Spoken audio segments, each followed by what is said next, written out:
quelle grandeur joueriez-vous si vous saviez que vous pourriez survivre à n'importe quel chagrin, n'importe quelle dépression, n'importe quelle trahison?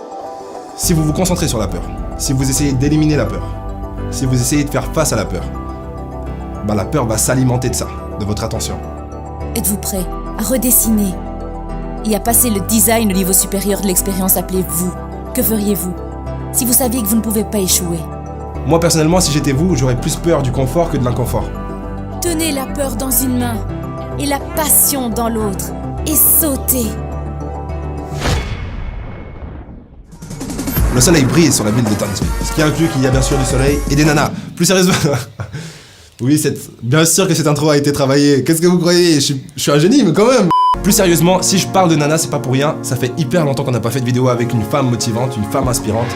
Et bien sûr qu'il y a de la place pour ça sur notre chaîne de sexistes. Non, je plaisante. En fait, c'était juste un problème contextuel et actuellement ce problème n'est plus. Il est résolu.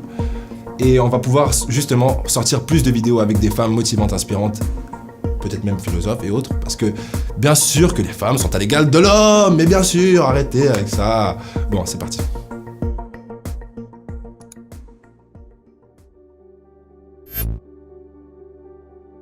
La peur, c'est la volonté de tenir l'inquiétude, l'incertitude et le doute dans une main.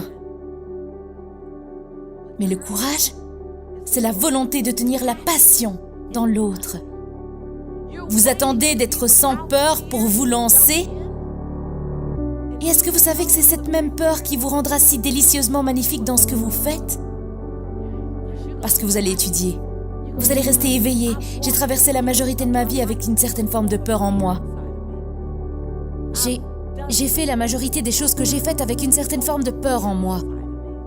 Vous voyez, quand mon fils avait 8 mois, et je n'avais pas les moyens de lui mettre des pampers parce que je n'avais pas du tout d'argent pour acheter des pampers. Donc je l'ai enroulé dans une serviette pendant 2 jours.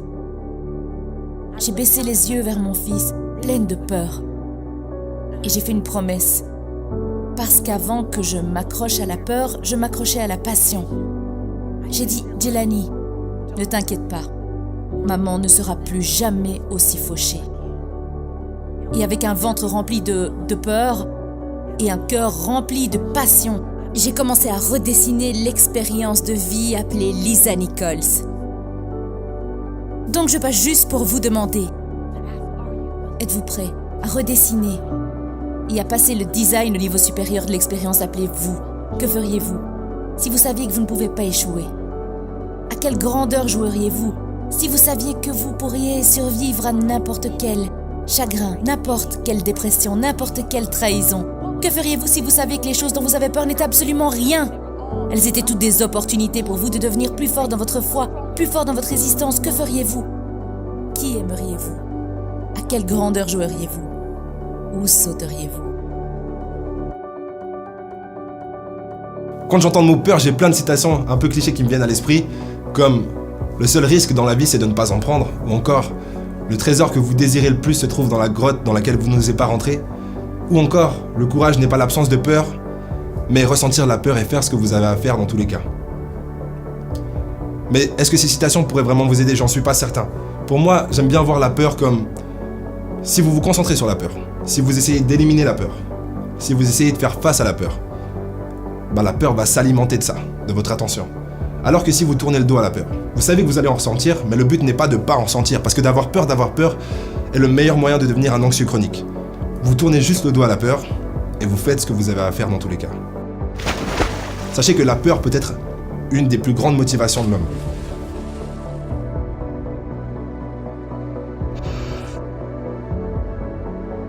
Donc voilà, n'ayez pas peur d'avoir peur. Et la plus grande question est, comment le monde bénéficierait-il différemment? Comment le monde bénéficierait différemment? Grâce à qui vous avez décidé d'être? Comment le monde serait-il un meilleur endroit où vivre? Parce que la peur ne vous ferait plus vous tenir sur le bord. Que feriez-vous si l'on vous disait que vous pouvez le faire en ayant peur? Que vous n'avez pas à attendre que la peur parte? Que quand vous passez à l'action, la peur doit se dissiper dans le néant qu'elle a toujours été? Que feriez-vous? Comment la vie serait-elle différente? comment le monde serait-il un meilleur endroit où vivre? Oh, je ne suis pas venue pour vous garder à l'aise. Je suis venue pour votre révélation.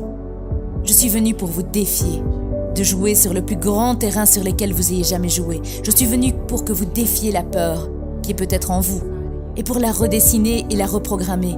Vous la regardez assez longtemps, vous êtes avec elle assez intimement, elle doit se dissiper. Vous êtes le designer de votre destin. Vous êtes l'auteur de votre autobiographie. Vous écrivez l'histoire de votre vie. Personne ne peut écrire votre histoire financière. Personne ne peut écrire votre histoire spirituelle. Personne ne peut écrire votre histoire émotionnelle, à part vous. Le stylo a toujours été dans votre main. Le stylo a toujours été dans votre main. Je dis écrivez une histoire qui va être super bonne à lire. Et quand vous faites ça, vous devrez reprogrammer les fibres de votre être. Vous devrez devenir quelqu'un que vous n'avez jamais été avant. Vous voulez aller quelque part où vous n'êtes jamais allé? Vous devez faire quelque chose que vous n'avez jamais fait. Vous devez dire quelque chose que vous n'avez jamais dit. Vous devez aller dans un endroit où vous n'avez jamais été. Vous pouvez redessiner. Vous êtes votre Michelangelo. Vous êtes votre meilleure sculpture. Et vous pouvez resculpter. Et vous pouvez passer au niveau supérieur autant que vous en ayez besoin. Vous n'êtes pas condamné à cette vie de cette façon. Vous l'avez choisi. Vous l'avez choisi. Flash info. Et ce que j'adore à propos de ça, c'est que vous pouvez choisir autant que vous voulez. Vous pouvez la dessiner exactement comme vous le voulez. Vous n'êtes pas condamné à votre futur. Vous avez une opportunité dans votre futur. Que voulez-vous? Et comment le voulez-vous? Et si ça ne vous fait pas un petit peu peur, alors c'est que vous ne jouez pas assez grand. C'est supposé... Vos genoux sont supposés se cogner un petit peu. Vos dents sont supposées claquer un petit peu. Il est supposé y avoir au moins 2 papillons dans votre ventre. Au moins. Parce que sinon, vous jouez dans votre zone de confort. Et nous nous trompons sur le fait que nous sommes supposés être à l'aise 24 heures sur 24, 7 jours sur 7. Eh bien, laissez-moi vous dire quelque chose. À l'aise est l'équivalent de complaisant. Je choisirai le désagrément chaque jour, n'importe quel jour, pour faire changer les choses sur la planète. Peu m'importe d'être légèrement, modérément, significativement dérangé pour laisser mon empreinte sur cette planète. Moi, personnellement, si j'étais vous, j'aurais plus peur du confort que de l'inconfort. D'ailleurs, en fait, je suis vous. Mais depuis là où je suis. Et du coup... Personnellement, j'ai plus peur du confort que de l'inconfort. Pourquoi? Parce que le confort me fait devenir une personne que je ne veux pas devenir. Alors que l'inconfort a tendance à me façonner d'une façon que je n'aurais même pas pu imaginer. Et en étant dans l'inconfort, je deviens sans effort la personne que je voulais être. Donc je suis venue pour parler à ceux qui changent la donne et aux agents du changement, qui sont prêts à confronter n'importe quelle partie de vous, qui ne parle pas votre futur follement, sauvagement extraordinaire. Confrontez-la. Je suis venue pour parler aux agents du changement, qui sont intéressés par l'expulsion. Dites l'expulsion. Expulsion. Et expulsion, c'est genre un mot dur, genre, il sonne comme expulsion. C'est genre, sors maintenant. Ce n'est pas comme part ou escorter plus loin. Vous dites même expulser durement, comme expulser. Je suis venue pour parler à ceux qui changent la donne, qui sont intéressés par l'expulsion, dite expulsion. N'importe quelle peur qui ne parle pas à votre futur sauvage. Je suis juste venue pour ça. Je suis venue pour que vous la confrontiez, pour que vous soyez un petit peu furieux envers elle. Et que vous disiez, attends une minute, je t'ai laissé conduire tout ce temps et tu es une histoire que j'ai inventée à propos du futur, qui n'existe même pas réellement. Quand vous dites j'ai peur de l'échec, vous avez juste inventé une histoire à propos du futur qui n'existe même pas réellement. Est-ce que vous comprenez? Oui, vous devez comprendre. Quand vous dites « je pourrais être blessé dans la prochaine relation », vous avez inventé une histoire à propos du futur qui n'existe même pas encore.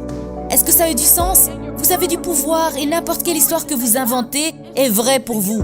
Mais elle est seulement vraie pour vous et ensuite, vous vivez cette histoire parce que vous voulez avoir raison. Vous ne voulez pas avoir tort, vous voulez avoir raison. Donc vous inventez une histoire, vous la projetez dans le futur et ensuite vous la vivez jusqu'à ce qu'elle soit vraie. Et genre, je vous l'avais dit les gars, Vous travaillez genre très dur pour rendre cette histoire vraie. Et je veux juste que vous sachiez ça. Donc je suis passée pour vous inviter à dessiner une nouvelle histoire. Je suis passée pour vous rappeler que le stylo a toujours été dans votre main. Que personne d'autre ne peut écrire votre histoire, à part vous.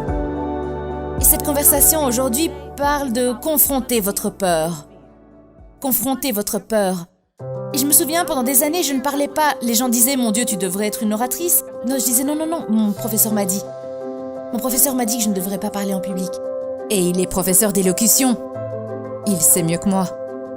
Donc j'ai obtenu un travail dans la comptabilité. Parce que j'étais très loin des nombres. Je veux dire, loin des gens, près des nombres. J'étais un peu loin des nombres. Et aujourd'hui, je fais le flux des revenus et des choses très bien. Mais en ce temps-là, les débits et les crédits, ça ne m'importait pas. J'étais dans la comptabilité pendant 7 ans. Quelqu'un dans la comptabilité ici? Je prie pour vous. J'étais horrible à ça. J'étais dans les recouvrements. Je veux trop être appréciée pour être dans les recouvrements. Genre, mon but ultime, c'est que les gens m'aiment. Donc je suis dans les recouvrements, j'appelle des gens en leur disant qu'ils doivent payer. Ils me disent qu'ils ne peuvent pas payer. Mon enfant est à l'université, je ne peux pas payer. Je dis, oh ok. Eh bien vous savez quoi? Comme vous ne pouvez pas payer, et je sais que vous ne pouvez pas payer parce que je crois que cette histoire est une bonne histoire, je vais vous faire une faveur. Je ne vais pas seulement mettre à zéro votre somme due, je vais vous enlever de la liste. Donc ma superviseure m'appelle dans le bureau et elle dit, Lisa, qu'est-ce que tu veux faire quand tu seras grande? J'avais 23 ans. J'ai cru qu'elle testait mon sens de l'engagement. J'ai dit, je veux être la meilleure manager des comptes clients de tous les temps. Et je jure que je l'ai vu grimacer. Elle a dit, je sais pas. Elle a dit, je te donne une liste de 120 personnes à appeler et quand je la récupère, il y en a 89. Je ne sais pas ce qui se passe. J'ai dit, oh, ne vous inquiétez pas, je vous rends service. J'enlève tous les gens qui ne peuvent pas payer. Elle dit, les gens te demandent quand ils appellent. J'ai dit, je vise à satisfaire, oui, oui. Elle dit, c'est une entreprise de recouvrement, ils ne devraient pas te demander.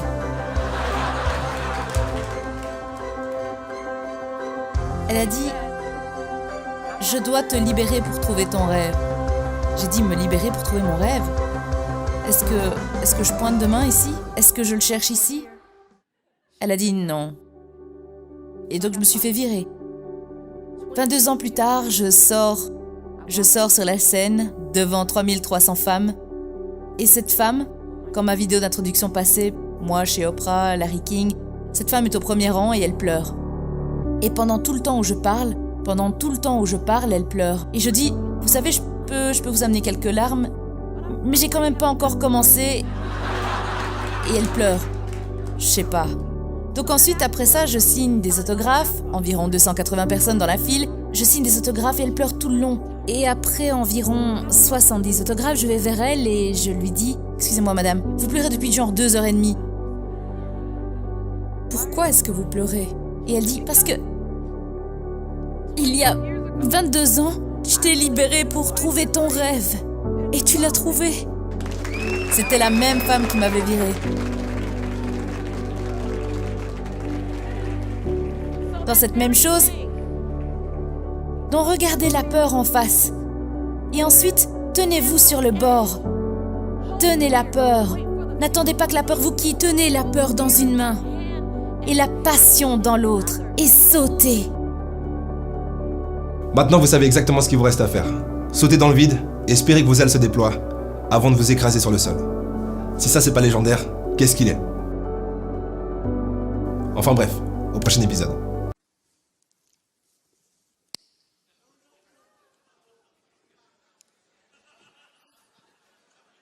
Quoi?